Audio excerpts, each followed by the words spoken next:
Hello everyone. Now we are going to discuss another important concept in JavaScript, which is called JavaScript data types. So JavaScript లో data types అంటే ఏంటి, అవి ఎన్ని types of ఉంటాయి అన్న విషయాలని ఈ వీడియోలో క్లియర్ గా డిస్కస్ చేద్దాం. సో బేసికల్ గా ఆ నేమ్ లోనే మనకు అర్థమవుతుంది data type is nothing but the type of the data which are we are going to store for a variable. So ఒక వేరియబుల్ కి డేటాని ఏ టైప్ లో మనం డేటా ఇస్తున్నాము అన్న విషయమే డేటా టైప్ అంటే. బట్ జావా స్క్రిప్ట్ లో మనం స్పెసిఫిక్ గా ఇది ఈ డేటా టైప్ అని స్పెసిఫై చేయాల్సిన అవసరం లేదు. జావా స్క్రిప్ట్ దానంతలేదే డేటా టైప్స్ ని హోల్డ్ చేసుకోగలదు. అయితే ఆ డేటా టైప్స్ ఎన్ని రకాలు ఉంటాయన్న విషయాలు మాత్రం మనం తెలుసుకోవాలి కంపల్సరిగా. అది ఏ విధంగా తెలుసుకుంటాం అన్న విషయాలు ఇక్కడ చూడండి. సో జావా స్క్రిప్ట్ లో మెయిన్ గా ప్రిమిటివ్ డేటా టైప్స్ అని కొన్ని ఉన్నాయి. The store the single values, only single values ని స్టోర్ చేసే వాటిని ప్రిమిటివ్ డేటా టైప్స్ అంటాము. వాటిలో first data type is called number. అంటే ఏమైనా ఆల్ఫా న్యూమరికల్ క్యారెక్టర్స్ ఉన్నవన్నీ కూడా నెంబర్స్ అని చెప్పి మనం చెప్పొచ్చు. Any integer or decimal. Example కి A equal to 10 it's a number, A equal to -10 it's a number, 0 is a number, -1 is a number. So ఇలాగే ఏవైనా కూడా మనం నెంబర్స్ ని రిప్రజెంట్ చేయొచ్చు జావా స్క్రిప్ట్ లో. And strings, anything with in the quotation marks, anything with the sequence of characters or encode in the quotation marks, మనం దాన్ని string అనొచ్చు. ఎగ్జాంపుల్ నెట్ నేమ్, ఇలా తీసుకొని మనం స్ట్రింగ్ తీసుకుంటాం. అండ్ బూలియన్, అంటే either it is true or false అనేటటువంటి విషయాన్ని మనం చెప్తే దట్ ఈస్ కాల్డ్ బూలియన్ అని చెప్తాము. లెట్ ఈ స్టూడెంట్ అన్నది ట్రూ ఆ ఫాల్సా. సో ఈ విధంగా మనం ఇందులోని డిస్ప్లే చేయొచ్చు. And undefined data types. Undefined data types అంటే మనం వేరియబుల్స్ ని డిక్లేర్ చేస్తాం బట్ దానికి వాల్యూస్ అనేవి అసైన్ చేయం.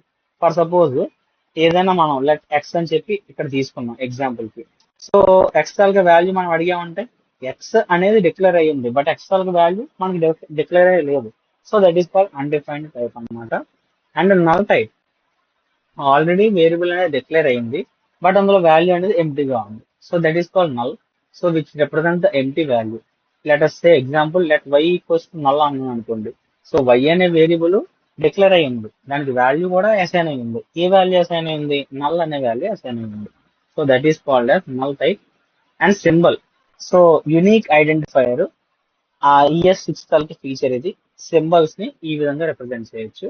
అండ్ బిగ్ ఇంట్, వెరీ లార్జ్ ఇంటీజర్స్ ని మనం రిప్రజెంట్ చేయాలంటే బిగ్ ఇంట్ అనే టైప్ ని కూడా మనం వాడచ్చు. అండ్ సెకండ్ టైప్ వచ్చేటప్పటికి non primitive data types, objects, arrays, functions. So ఈ 3 టైప్స్ ఆఫ్ డేటాని నాన్ ప్రిమిటివ్ డేటా టైప్స్ అని మనం చెప్తాము. Which stores the data in key value pairs. అంటే నేమ్ అనేది కీ అయితే ఇక్కడ ఇచ్చిన నేమ్ అనేది వాల్యూ, ఏజ్ అనేది కీ అయితే 20 అనేది వాల్యూ. సో ఇలా కీ వాల్యూ పేర్స్ లో డేటాను స్టోర్ చేస్తే that is called object. And అరే, మనకు ఆల్రెడీ తెలుసు sequence of homogeneous data elements which are stored with the same name is called array. Example let numbers అన్నాను, 1 2 3 4 అన్నాను. So 1 integer, 2 integer, 3 integer, 4 integer. So 4 type of same data types ని ఒకే name తో, numbers అనే name తో మనం save చేసాం కాబట్టి this is an array.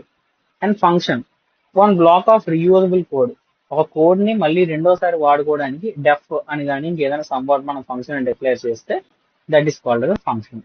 Sequence of lines ని మళ్ళీ మళ్ళీ ఆ నేమ్ పెట్టి కాల్ చేసి మనం వాడుకోగలిగితే that is called an function. So ఇవన్నీ జావా స్క్రిప్ట్ లో ఉండే డేటా టైప్స్. ఇది మెమరీ యూసేజ్ కి, ఎర్రర్ ఫ్రీగా చేయడానికి, ప్రోగ్రామ్స్ ఫాస్ట్ గా డైనమిక్ గా జరగడానికి యూజ్ అవుతాయి. దాని జావా స్క్రిప్ట్ లో ఒక స్క్రిప్ట్ ఎగ్జాంపుల్ మనం తీసుకొని ఎక్స్ప్లెయిన్ చేసుకున్నట్టయితే ఇది చూడండి ఒకసారి. ఒక నేమ్ ని తీసుకున్నాను, ఏజ్, అండ్ అదేవిధంగా లెట్ ఈ స్టూడెంట్ ఈస్ ట్రూ అన్నాను. మార్క్స్ అనేవి 85 90 88. లెట్ స్టూడెంట్ నేమ్ ఏజ్ తీసుకున్నాను. సో ఇప్పుడు నాకు డేటా అంతా ప్రింట్ అవ్వాలి. సో డాక్యుమెంట్ డాట్ రైట్ అంటే మన ప్రింట్ఎఫ్ స్టేట్మెంట్ లాగా సి లాంగ్వేజ్ లో. సో డాక్యుమెంట్ డాట్ రైట్ అంటే నేమ్, ఆ నేమ్ ఏంటి ప్లస్ నేమ్ అన్నప్పుడు ఈ నేమ్ కాల్ అవ్వాలి, ఈ సాయి అనే నేమ్ కాల్ అవ్వాలి. దాని తర్వాత డాక్యుమెంట్ డాట్ రైట్ ఏజ్ అన్నప్పుడు ఇక్కడ 20 కాల్ అవ్వాలి. ఈ స్టూడెంట్ అన్నప్పుడు ఇచ్చిన వాల్యూ ట్రూ అనేది కాల్ అవ్వాలి. సో అలాగ మొత్తం అన్ని నాకు కాల్ అయితే అవుట్పుట్ ఏ విధంగా ఉంటుంది అంటే ఈ విధంగా అవుట్పుట్ రావాలి.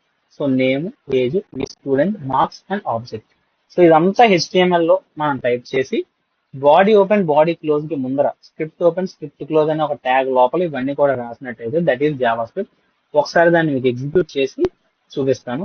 So for the time constraint I have already typed that program. So just see, ఆ ప్రోగ్రామ్ ని జస్ట్ చూడండి. ఇలా HTML పెట్టాం, హెడ్, టైటిల్, స్క్రిప్ట్ కూడా మనం క్రియేట్ చేసాము, జావా స్క్రిప్ట్.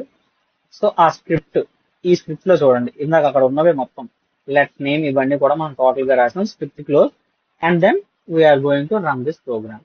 సో రన్ చేస్తే ఏ విధంగా ఉంటుంది? So this is introduction dot HTML. So open చేశాను నేను.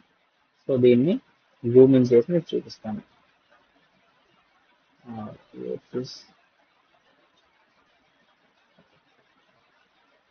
కనిపిస్తుంది ఈ డేటా కిందకు రావాలా? Okay, let me down the screen. So ఇది చూడండి. సో అవర్ నేమ్, ఏజ్, ఈ student, marks and object data. So ఈ విధంగా జావా స్క్రిప్ట్ లో వేరియబుల్స్ మీద ఆపరేషన్స్ ని చేస్తాము. Thank you.